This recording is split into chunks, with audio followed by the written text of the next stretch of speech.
দর্শক, আজকের ভিডিওটি কিছুটা ব্যতিক্রম ভিডিও। আজকের ভিডিওতে আমি আপনাদেরকে একদমই এক্সেপশনাল কয়েকটা খাবার প্রস্তুত করা দেখাবো। পুরোপুরি ভিডিওটা দেখতে থাকুন। শুরুতেই দেখতে পাচ্ছেন দুইজন ব্যক্তি আখের উপরে চাপ দিয়ে আখের যে রস সেটাকে বের করেছে, তারপর একটা বড় কয়ড়াতে এটাকে ছেঁকে নিল, তারপরে জাল দেওয়া হচ্ছে। এই যে দেখতে পাচ্ছেন একটু উত্তপ্ত। তারপরে যখন উপরের যে ফেনা সেগুলোকে তুলে ফেলা হচ্ছে। এই যে দেখতে পাচ্ছেন জাল দেওয়ার পর এটা যখন একদম বলক ওঠে, যেটাকে বলা হয়, এই যে বলক উঠছে, এর ভেতরে মুড়ি দেওয়া হচ্ছে। আচ্ছা, মুড়ি দেওয়ার পর কি করা হয় সেটা দেখাই আমি আপনাদেরকে। এই যে এটাকে সুন্দরভাবে আসলে মিক্সিং করা হচ্ছে। ভিডিওর দুইটা পার্ট ছিল, একটা দিনের একটা রাতের। তো যাই হোক, দুইটা একত্রিত করে আসলে আমি পুরো প্রসেসিংটা আপনাদেরকে দেখাচ্ছি। এই যে দেখতে পাচ্ছেন ওই গুড়টা একদম লিকুইড হয়ে গেছিল, যখন একদম গাঢ় হয়েছিল তখন তার ভিতরে মুড়ি দিয়ে এটাকে চাপ দেওয়া হচ্ছে। ওই যে এক ধরনের মোয়া বাজারে পাওয়া যায়, আপনারা কি বলেন ঠিক জানি না, গুড় দিয়ে বানানো, ঠিক ওই রকম কিছুটা এই খাবারটা। তবে এটা একটু এক্সেপশনাল। তো দেখি শেষ পর্যন্ত আসলে কি তৈরি করে। এরপরে কিন্তু আরো একটা দারুণ জিনিস দেখাবো, পুরোপুরি ভিডিওটা দেখতে থাকুন। এই যে দেখতে পাচ্ছেন খুব চমৎকার ভাবে আসলে মোয়া আমরা আঞ্চলিক ভাষায় বলি, আপনারা কি বলেন জানি না। তো এবার দেখুন না, এবার কি করা হচ্ছে, এটা একটা বাদাম, একটা না সরি অনেকগুলো আসলে বাদাম আছে। বাদামগুলো একটা মেশিনে দিয়ে এটাকে একদম মেথি মেথি করা হচ্ছে, একদম দেখতে পাচ্ছেন। এখন এটাকে আবার আর একটা ব্লেন্ডার মেশিনের মতো ওইটার মধ্যে দিয়ে জিনিসটাকে আরো বেশি মিক্সিং করা হচ্ছে।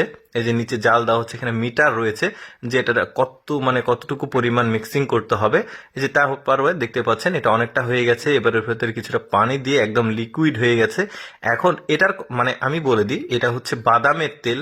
বাদামের তেল কিভাবে আসলে তৈরি করা হয় সেটাই দেখাচ্ছি।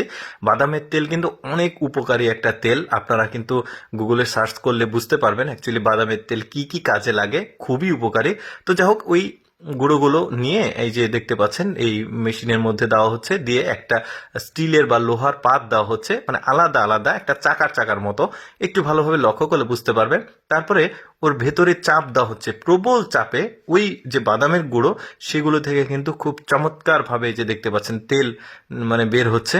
দারুণ, একদম খাঁটি বাদামের তেল। আমি ওই যে বললাম বাদামের তেল কিন্তু অনেক উপকারী একটা তেল। এটা সম্পর্কে জানতে হলে আপনি ইন্টারনেটে সার্চ করতে পারেন।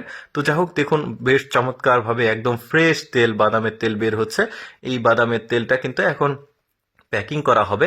আর তেল যেহেতু আসলে বের করা হলো, এই যে চাকা হয়ে গেছে দেখতে পাচ্ছেন, এগুলোকেই চাপ দিয়ে দিয়ে আসলে ওই তেলগুলো বের করা হয়েছে। আর চাপ লাগার ফলে বাদামের গুঁড়োগুলো এরকম চাকা হয়ে গেছে। এটাকে আবার গুঁড়ো করে মাছের খাদ্য বা পশুর খাদ্য হিসেবে ব্যবহার করা হয়। ওই যে সরিষার তেলের খোল যেমন, ঠিক ওই রকম এটা গুঁড়ো করা হবে। ভিডিওর শেষ অংশে দেখতে পারবেন আপনারা সেটা। তো যাই হোক দর্শক, আমি সবসময় চেষ্টা করি আপনাদের সামনে একটু ব্যতিক্রম ভিডিওগুলো উপস্থাপন করার। এইরকম ভিডিও প্রতিদিন দেখতে আমাদের লেটস গো ফেসবুক পেজটি ফলো রাখতে পারেন। আজকের ভিডিওটি কেমন লাগলো অবশ্যই কমেন্ট করে জানাবেন। ধন্যবাদ সবাইকে।